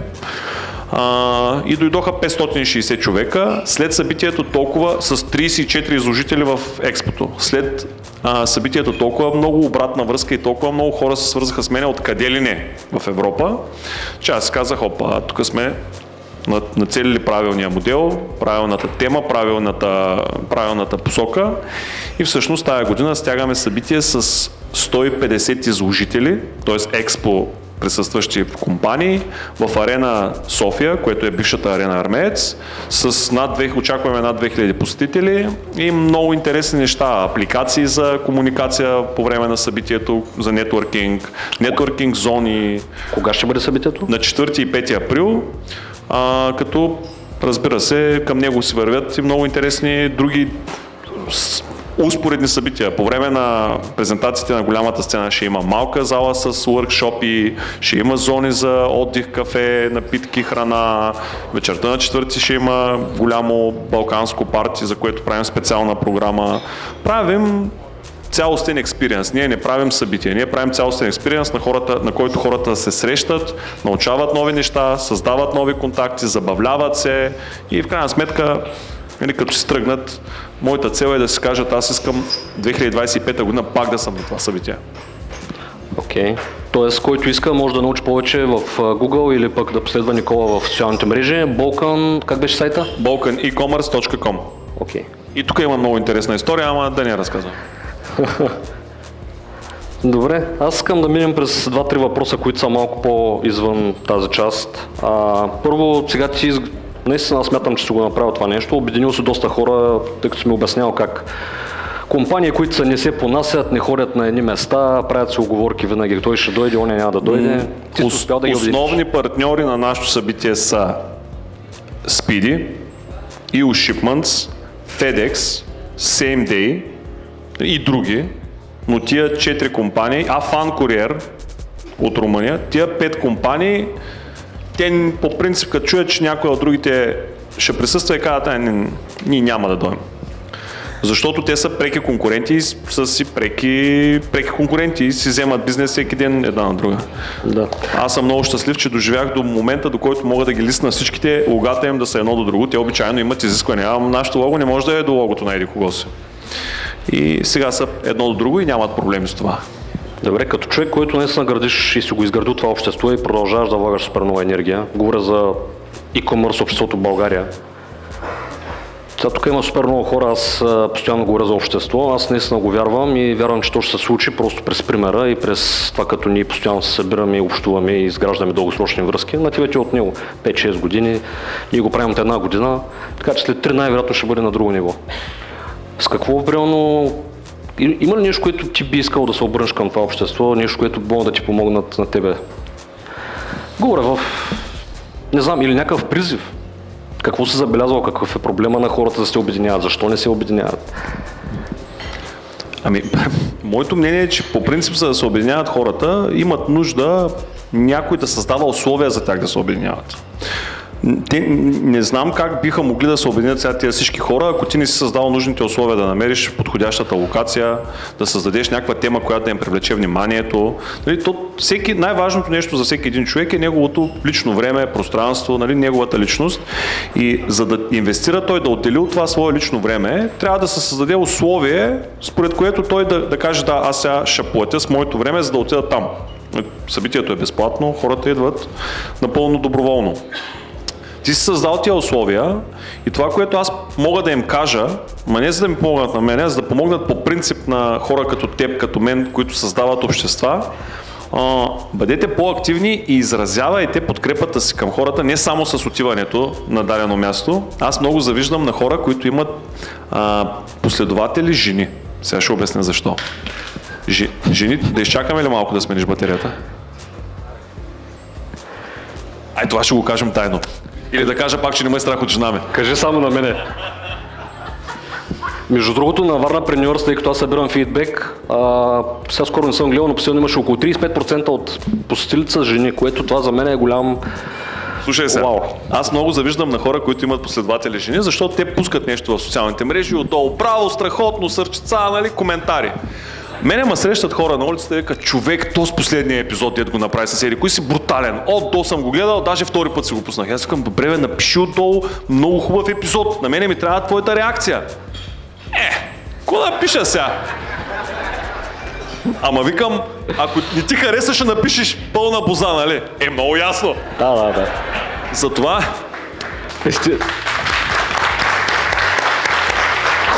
Хората са много пестеливи, наистина е така. Затова моя призив към вас, не за моята работа, за на Галин работата, щом харесвате това, което той прави, като има публикации, харесайте, коментирайте отдолу, браво Галине, ще дойда другия път. Или нещо, кажете, напишете, този път няма да мога да дойда, ама другия ще дойда. Просто реагирайте, защото това му дава на него мотивация да го прави. Всъщност, за организаторите на събития трябва да има, аз го споменах малко по-рано, когато говорихме за TEDx, трябва да има наистина мотивация. Ако човека няма мотивация, не е мотивиран, как да стане хубаво събитието? Как да стане наистина качествен продукт? Ще ти кажа, на мен са ми казали, чувал съм от по-близкия ми кръг, прекалено много се вживяваш. Ама аз нещата или ги правя както знам, или не ги правя. И затова тук има толкова много детайли, които ти казах преди събитието, говорихме с тебе, знаеш, че беше тук в 4 и нещо. Много хора няма да разберат. Но детайла е важен. И аз знам, че аз детайла и всички хора са им помогли да го свършим както трябва. Пък накрая резултата... Да, ти си много и като организатор добре се справяш от гледна точка на това, че ме обгрижваш мене като лектор, да съм информиран какво се случва, да ме поканиш, да ме провериш, ще дода ли, няма ли да дойда. Имах усещането, че ще дойдеш, ще ми напомпиш гумите, ако са ми паднали като... Добре да кажеш. Нещо, което, виж, аз мога да си открадна от тебе, защото аз, честно казано, вече нямам, как да кажа, на мащаба, в който аз работя, не мога да го правя лично, но мога да си взема човек, който да обгрижва лекторите ми и хората, които са ми важни в едно събитие. Защото сега ти го правиш с един човек, ама аз представя, аз имам 36 човека, които трябва да ги направя, да ги накарам да са хепи. Така е. Няма, това е съвсем, когато правиш събитие с 36 лектора, абсурд. Нали? И всеки иска с тебе да общува, много е трудно. Но виж, аз ще си, понеже аз съм от типа хора, които и това го давам като съвет на всички, защото много пъти са ме питали, аз какво ще получа на този събитие, къдо? Ама така ли те става интонация? Да, става интонация. Такива отекчени. И аз съм казвал, виж, ти от събитието и от всяко съдържание, което срещаш в живота, ще си вземеш толкова, колко ти си вземеш. Нали, аз не мога да ти дам, ако ти си затворен като черупка и не искаш да си вземеш.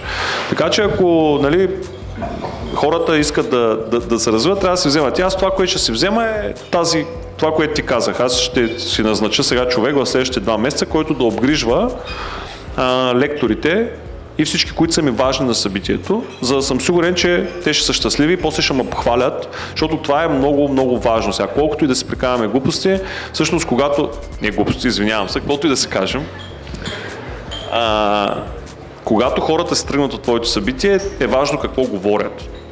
Защото ако има разминаване между това, което ти ще публикуваш в социалните мрежи, беше страхотно събитие, Никола разказа невероятни неща. Обаче хората вървят по улиците във Варна и викат какви невероятни неща, той не може да говори, заеква там на сцената пълни тъпотии и твоето събитие другия път ще е празно. Така е, да. Аз това казвам, няма значение аз какво казвам, за мен е важно хората какво говорят за събитието. Нищо друго не е важно, даже между днес Крис обикаля и прави една серия, нов формат. Крис, да, аплодисменти за Крис, Крис е доброволеца, който... Аплодисменти за момчетата зад бара, те също са доброволно тая вечер тук. Ние ще вземем техните хонорари. Никола, не знам с какво са договорил, може да го включиш мене. Крис е човека, който в момента основно ми помага, тъй като знаете, в декември месец пуснах публикация, между другото ми писаха около 12-13 човека, аз не очаквах толкова голям брой хора и съм изключително благодарен. За мен това пак ми говори, че това, което правим, е някакъв смисъл от него и съм много, много благодарен. Браво за смелостта. Да искам помощ? Не, да имаш доброволци. Защото аз не съм толкова смел. Аз един път при живота си съм си позволявал да пусна такава обява, че търся по доброволци. Дойдоха хора и исках да се самоубия. И от тогава повече не съм правил тази грешка. Така е, има си своите особености. Аз също ги виждам, аз като човек, който съм имал компания и то съм свикнал да делегирам екипи и така нататък. На мен ми е трудно. Обаче, те са много съвестни и с ясно самосъзнание. Всичко се случва как се казва, по любов, ако искат. Те са попаднали. Ти си попаднал на хора и те са попаднали на тебе, нали? Никола, може би не знам, може би е заради мен.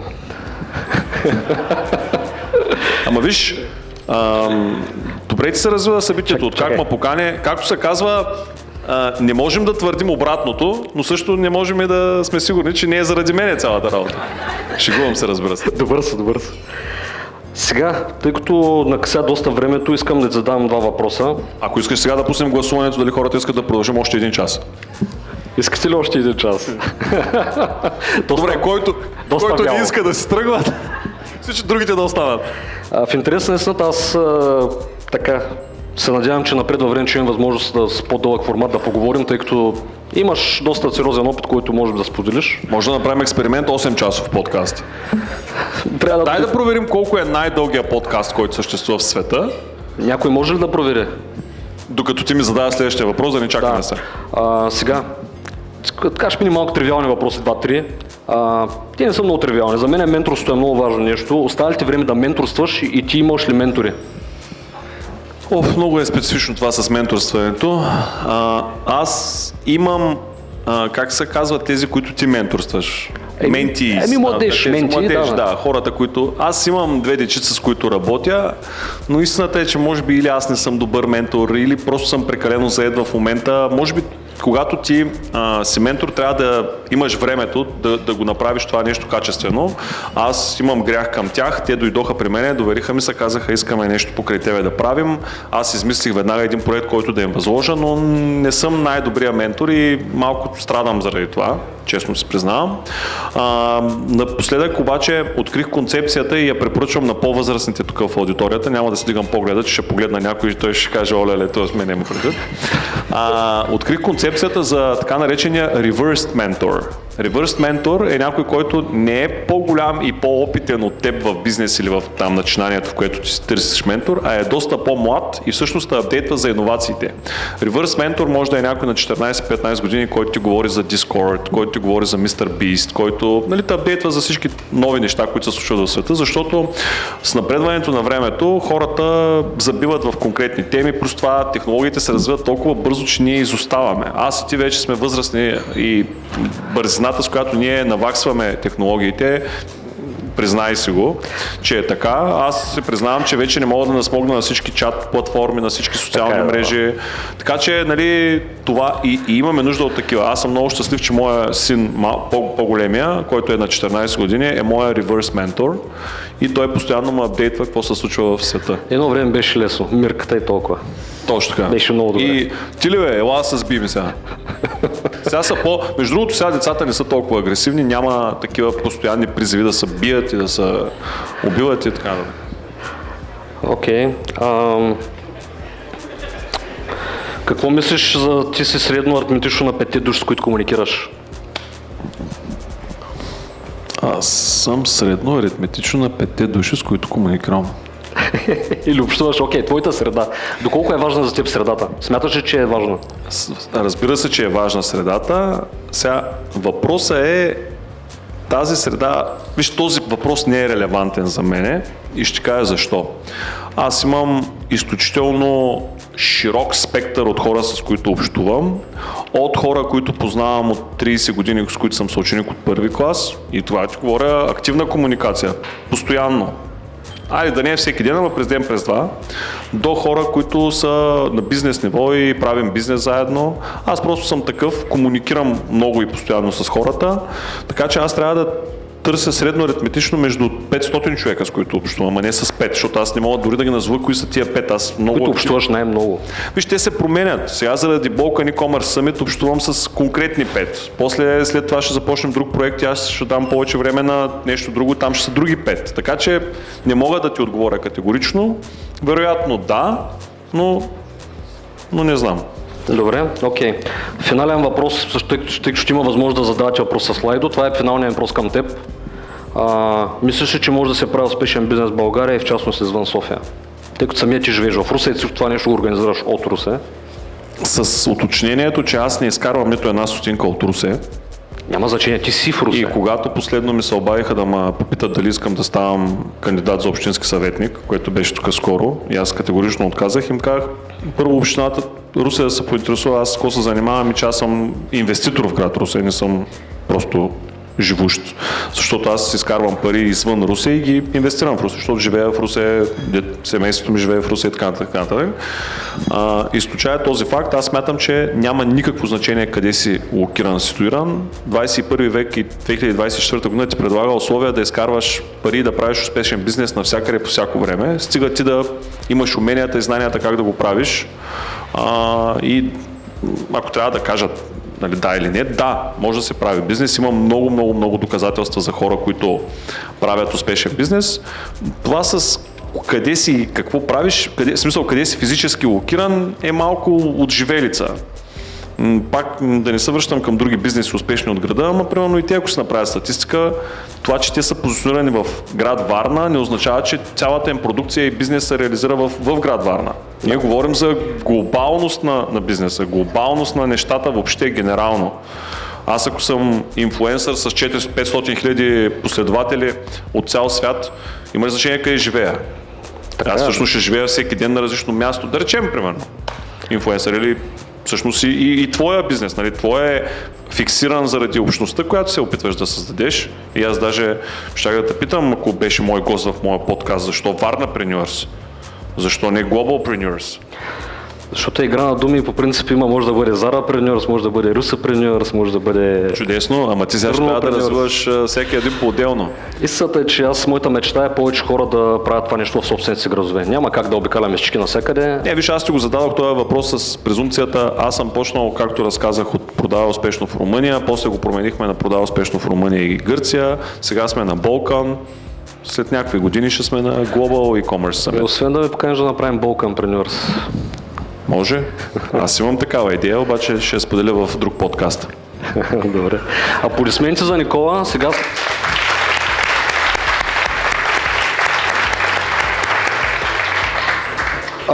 въпроси през платформата Slido, горе-долу около 15 минути.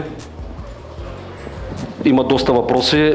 Искаш да отвориш през телефона, ще е по-удобно, може би? Или ще дам моя? Не бе, аз виждам, представете ли си, че днес губите всичко?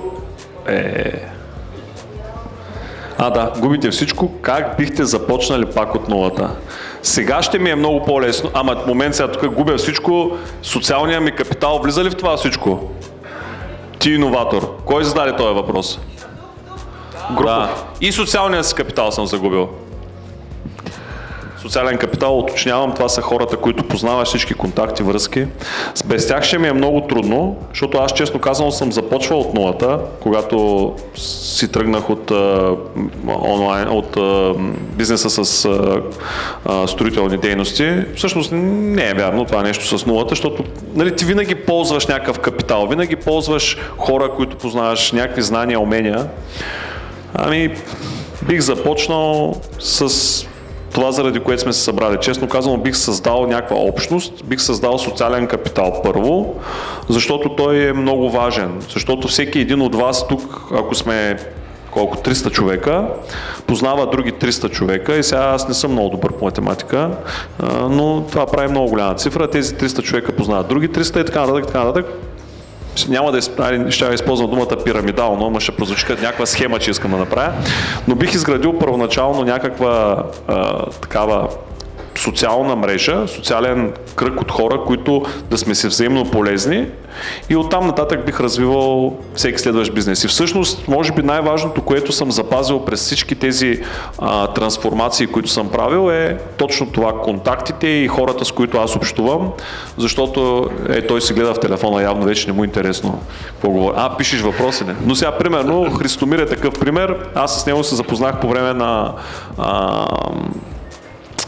предприемаческата ни специалност, която имахме във Варненски свободен университет и ето колко 4, 5, 6 години по-късно, сега в момента правим нещо заедно, просто защото обединихме сили, той в сферата, в която е силен, аз в сферата, в която съм силен, за да постигнем общ успех в дадено нещо. Така че може би бих стартирал именно от това създаване на силна социална мрежа от хора, с които аз да мога да си помагам и които те да ми бъдат основа, за която нали, в някаква посока да се движа. Не знам дали описах бъдещия модел на Галин, но така ми изглежда. Сега, аз ще избирам въпросите, тъй като са доста и няма да имаме време, пък трябва да правим и нетворкинг после.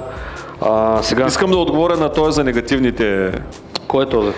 Организираш събития в полза на обществото, който е организирал събития, знае, че се получават негативни отзиви, което ти дава мотивация да продължиш към следващото. На първо място ми дава мотивация положителните коментари и отзиви. Те обичайно не са публични, те обичайно са в частни съобщения. Някой ти казва: благодаря ти, Никола, страхотно е това, което правиш, много, много ти се кефя. Нали, никога не е публично, хората наистина се притесняват такива неща да казват. Но истината е, че когато започнеш да работиш по-сериозно и ти имаш вътрешното убеждение, че това, което правиш е най-доброто, според твоят морален измерител и компас, всъщност тогава никой коментар, какъвто и да било, той нямат никакво значение. И аз много отдавна съм спрял да обръщам внимание на коментари от сорта на бати, супер си спрял, какви сте с вашите глупости, кой се интересува. Скоро бях Данък обществено мнение не плащаш. Данък обществено мнение не плащам, обаче ми направи впечатление, скоро бях в една медия, няма да я кажа да не се излагаме коя е. Дадох едно интервю от 84 коментара. И моят ревърс ментор, сина ми, той много обича да чете коментари, почна да ги чете. И вика, абе, тате, какви сте с хора? Те почнаха отдолу. Каква електронна търговия вие виждате ли какво става в Русия? Каква електронна търговия тези идиоти в парламента загробиха? И аз стоя и викам, тези хора в час ли са, нали? Очевидно не касае моята тема. И тогава всъщност още един път си дадох сметка. Какво да обръщам внимание на хората, които въобще не са разбрали моето послание? Аз, честно казано, не мога и да си представя, аз никога не съм имал желание да отида на някой да му наклепам формата. Нали, да му кажа сега да отида надолу на Галин да напиша какви 300 човека само спрялтаците са събрали там, нали? Много се спрял, брат. Що за идиотия е това нещо? Добре, между другото има доста въпроси. Аз всъщност не знам, имаш ли идея дали могат да се свалят и примерно били се ангажирал за... Да, след 10 април. Добре, окей. Аз ще се погрижа. Всички така ме питат, може да те питам нещо и да ти кажа. Последно, като организирахме едно голямо събитие и ми се обажда една позната и вика, ще ми помогнеш, имам един казус, Викам, виж, не става въпрос за животоспасяваща операция, айде да се чуем след 25 май, защото наистина имах много тежко събитие и тя вика, бре, ти много важен си станал, бе, на 25 май чак, което е след 2 месеца. Да. Тя моята заболекарка не ми дава час за тогава. И аз знаеш кой казах? Я викам се разходи по центъра на Русе и приброй колко табели има заболекарски кабинет, дентална клиника, и после мини пак и приброй колко човека пише специалист електронна търговия. Не, просто много ме е яд на хора, които не уважават времето и нещата на други, или пък той ми е любимото, може ли да те питам нещо? Викам, да, убеди ми се другата седмица, че сега съм заед. И ме вижда след 3 часа с децата на центъра, стои ли си заед? Брат, аз на тебе ли ще обяснявам с кого съм заед, с кого си искам, що съм заед, с децата съм заед, да. Най-прекия път да не... Въобще да не отговориш или да ми помогнеш. Ами така е. Прекия път да не успееш в електронната търговия и да ми държи сметка с кого съм заед. Все пак експерт по електронна търговия няма много. Да. Питай експерта. Моите деца, жена ми буди децата да гледат БНТ, сутринта в 7 без 15 да гледат Питай експерта с Никола Илчев. И малкия се надига и вика, кой да го гледам, нали в снощи беше тук? Това е той, който прилича на тебе, нали? Те и двамата са по различен начин приличат. Сега ще се ограничим още 2 въпроса и за финал ще те помоля да направиш твоя джингъл, подписът на E-Commerce Academy подкаст. Да, добре, окей. Добре. Така, сега много въпроси има, аз просто ми е трудно да избера. Но до 10 април ще трябва да изчакат. Да. Има един въпрос за как се чувстваш пред публика и така нататък. Как се справяш? Ти постоянно излизаш пред публика и то аудитория понякога по много стотин хора. Как се справяш? Сега ще ви кажа истината. Първия път, като излязох пред публика, и аз не знаех какво правя. Забравих се репликите, забравих всичко, което трябваше да кажа. С времето, като всяко друго нещо, ти привикваш, свикваш с ситуацията, това хората да те гледат, да са готови да ти задават въпроси, все по-малко и по-малко се притесняваш.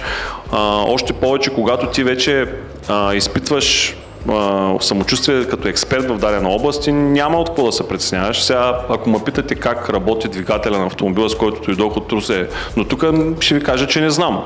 Защото на мен не ми пука да знам как работи двигателя.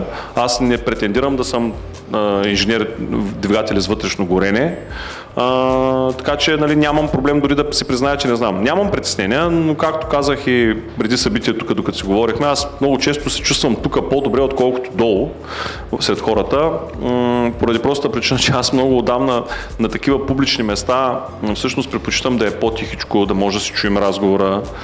Може би с възрастта идва този елемент. Сега като спре нашия разговор, като пуснат музиката и като почне да жужи тълпата, аз ще загубя представата. Аз почвам да не чувам какво ме питат, какво става.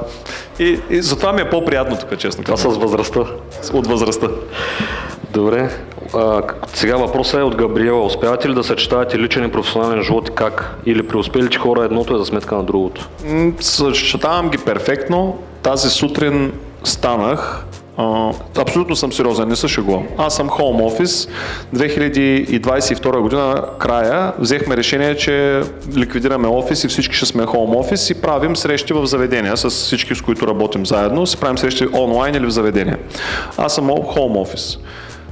Сега, това може да остане завинаги в подкаста. Пуснах пералня, пуснах сушилня, наредих миялната, не се шегувам. Много често, когато говоря по телефона с някой, той ме пита, какво тракаш бе? Редя си миялната, какво да... добре, така и така съм вкъщи, да не свърша. Аз съм с слушалките, водя бизнес разговор, какво ме бърка ръцете ми да свършат нещо. Така е. Аз по този начин. Стига да не е от тия бански да носиш, които се прозират. Ти да нямаш камери вкъщи, бе. Де знаеш какво нося. Ревърс. Живея си в Русе, което е един прекрасен град за живеене. Вие като хора, които живеете във Варна, той е малко по-голям. Нали? Сега тук не сравняваме големина, но това да живееш в по-малък град всъщност дава качество на живот, което големия град много често ти го отнема.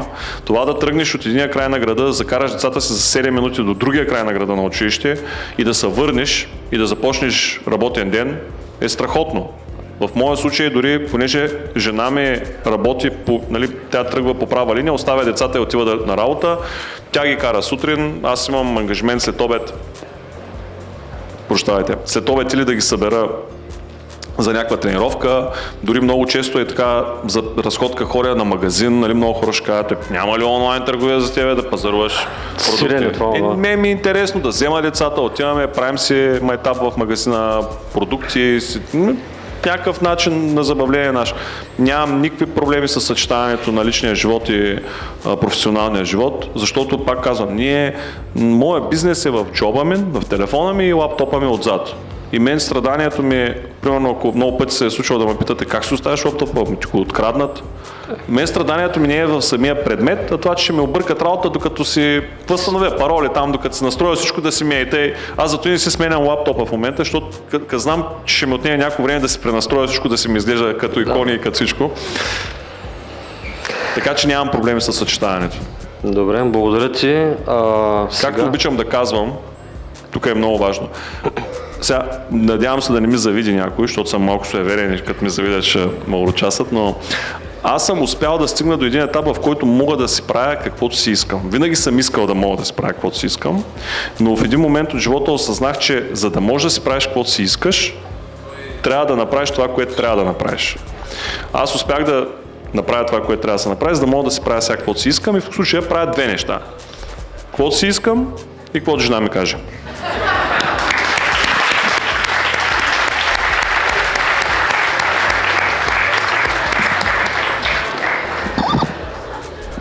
Благодаря, че беше мой гост и вярвам, че успя да предадеш част от себе си в този... За мен е автентичен, тъй като ние с теб сме си говорили без да тук да има аудитория, да снимаме, ти си това, което беше.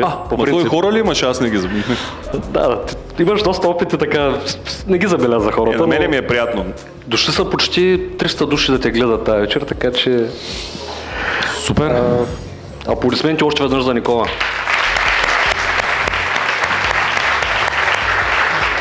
Искаш и моя сигничър да направя. Награди ще даваме ли на хората вече? Ще даваме награди, ама направи... Защото съм ги донесъл. Никола има един много специфичен подпис. За хей-хей ли говориш? Точно за хей-хей. Не, виж, моите деца са много интересни, защото викат, дай сега зад кулисите. Приятели, здравейте, в пореден епизод на зад кулисите на онлайн бизнеса ви завеждам при еди кой си. Защото ти като почнеш да го записваш това и да го повтаряш, то ти се превръща като все едно добър ден, казвам се еди как си. И те после викат, добре, дай, защото имахме една поредица електронна търговия за творци. Приятели, здравейте, вие сте в пореден епизод на поредицата за електронна търговия за творци. И ти си ги научаваш. Обаче ти, което ме питаш, е за нещо, което в подкаста използваме и всеки подкаст започва с хей, здравейте! Аз съм Никола Илчев, а вие сте с новият епизод на E-Commerce Academy подкаст, място, където разказваме реалните истории на истински електронни търговци. Днес ви срещам с еди кой си. Това съм го повтарял. Да, в интерес на истината, тук ще ви кажа едно много интересно нещо. Много хора казват, много е трудно, да се прави съдържание. Същевременно вие всеки ден гледате супер много съдържание, TikTok, YouTube. Фейсбук, Инстаграм, къде ли не. И си викате, да бе, на някакви хора им е супер лесно. Това със съдържанието трябва да ви кажа, че както изглежда лесно, така е едно от най-трудните и най-самотни занимания на света, защото аз това, за да го повтаряме така хей, съм стоял вкъщи с микрофона, за да си го направя това интро много пъти, защото то е около 2 минути и половина, аз вътре изброявам спонсорите, и общо взето той ти се оплита езика 15 пъти, ти почваш от начало, записваш. И имало случаи, в които нали, аз записвам в съседната зала, някой почва да прави ремонт. Значи няма да записвам в тези 3 часа. Същевременно звуковия инженер, който чака файла, че да го обработи, че да го пуснем в петък, ти звъни, аре човек, трябва да се свърша работата. И така че наистина е трудно. Нали? Всеки, който аз, преди да започна да правя съдържание, си викам, като толкова сте, пък хващат една камера и почват. Като почнах да правя съдържание, оцених хората колко много усилия и енергия влагат. Така, благодаря ти. Имам един подарък за теб. Крис, къде е Крис? Може ли да пуснем, да отвориш, да видим колко човека са направили бързата регистрация. А преди това ще искам да ти подаря, тъй като знам, че баскетбол е голяма част от твоя живот като спорт. Благодаря ти. Мисля, че я нямаш. Доста луксозно издание. В интерес на истината бях в Сиела и гледам и наистина, това ще подучи абсурдно, книгата ме намери. Аз не съм предполагал, че дори съществува толкова луксозно издание на Коби Брайант. Наистина е доста... Страхотна е, наистина я нямам и с голям кеф ще си я поставя. Първо ще я прочета и после ще си я поставя в библиотеката. Ще теглим ли награди? И аз съм донесъл награди. С така, 118 души, окей. Има и Random Generator, който просто ще изтеглим. Сега... Почваме от малките награди. Добре, ако искаш може да ги микснем. Не, почваме от малките награди. Малките награди са 3 броя книги "Бъди като Амазон". Това е книга, която закупихме правата, преведохме и издадохме на българския пазар, заедно с Ozbooks, които са изданието на Озон, която е много малка, финна, елегантна, лесно смилаема книжка за бизнес. Тя има за подзаглавие, дори щанд за лимонада може да го постигне, просто защото вътре са посочени готини правила, които всеки бизнесмен, ако следва, наистина може да изгради много успешен бизнес, дори като този на Амазон. Горещо ви я препоръчвам, тези, които няма да спечелят, да си я купят от Озон. Няма да стана милионер от нея, но просто това беше една от концепциите ни, да издаваме и литература, за да може хората да виждат нашето лого и нашия бранд на различни места. Страхотно. За нас книгите са инструмент да достигнем до хората и да ги привлечем към нашата дейност. Така, 3 книжки има. Да, 3 печеливши за книжките. Крис, направо може да пускаш, да видим първия, кой е. 81-ви. Само, че трябва да... Искаш ли да ги завъртим първо? 81-ви, запомнете. Дай още веднъж. 62-ри, помните ли? 61-ви, 82-ви? И 60-ти. 61-ви ли беше пред нея? 81-ви. Така е, сега ще отворим таблицата да видим кои са печелившите. Така е, рискуете на живото предаване.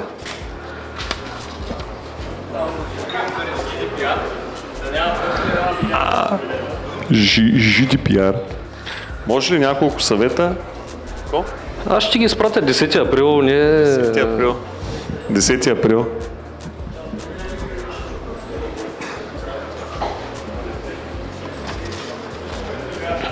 Кой е първия? Калян Димитров. 81, аз ви обърках. Да, 81. Ще дадем още. Добре. И на 80... Чакай сега. И на 81 и на 82 ще дадем, аз ще изпратя книги в понеделник. Добре, дай пак. Да. Калян Димитров тук ли е? Трябва да е в залата. Няма ли го в залата, не печели. Калян Димитров е тук, заповядай.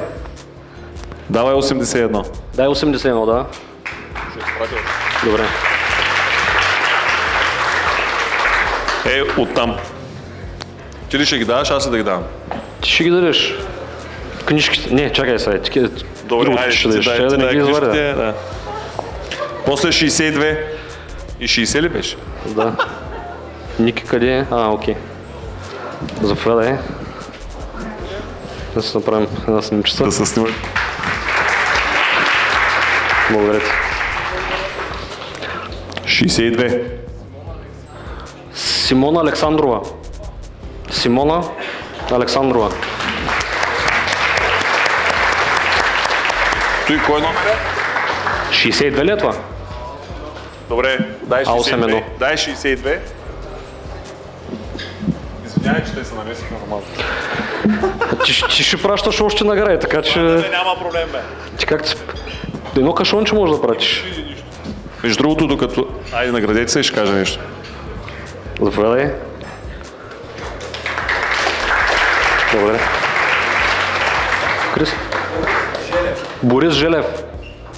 Борис Желев. Докато Борис Желев дойде на сцената, Аплодисменти. аз ще ви кажа, много често някой като дойде и като ми види библиотеката и казва, тези книги не си ги чел, те са чисто нови. А пък истината, причината да са нови е, че когато някой ми дойде на гости и каже, тая книга интересна ли е, аз се вадя от моята библиотека и казвам, супер интересна и му я подарявам. Заповядай. Първо, защото много обичам да подарявам книги и второ, защото така отивам после и си купувам чисто нова бройка и си я имам чисто нова в библиотеката. И 60 номер. Така, 60 номер ще пратиш... Ще изпратя, да. Да. Крис, може ли да запишеш само кой е 60 номер? Никола ще се погрижи да прати една книжка. Да, Деляна Карова. Добре, ние се познаваме. Деляна ще има една книжка, ще я пратим. И аз да я видя. Коя е дамата? Деляна Добре. Карова. Аплодисменти. Адрес и телефон да ми дадеш, да? На тебе ще я пратя, ти ще я предадеш. Така. Така. 2 награди още теглим. 2. Две. Добре. 2 награди, още 2. Сега следващите 2 награди са много специални. Това са билети за... По един билет за Balkan e-commerce Summit с настояща стойност 149 евро. 55 да видим кое. На първи стават 199 евро. Добре. Сега ще карам един по един. 55 Невена Иванова. Аз си държа. Да. Нека...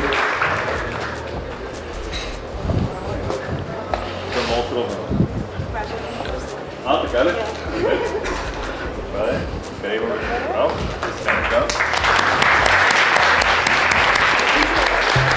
Да, един брой. Ще се видим на 4 или на 5. Следващия кой е, Крис? 58.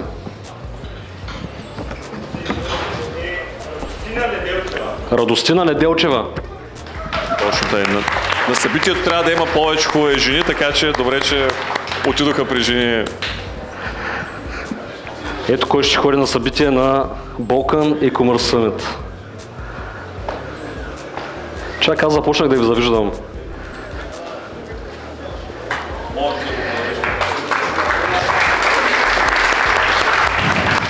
Така, и сега последен, ти понеже гледаш, че има още един билет и си мислиш, то може да ми дойде на гости без да ми донесе подарък. Не е подарък. Хубаво подарък ще бъде, защото аз знам, че ти вече си купил.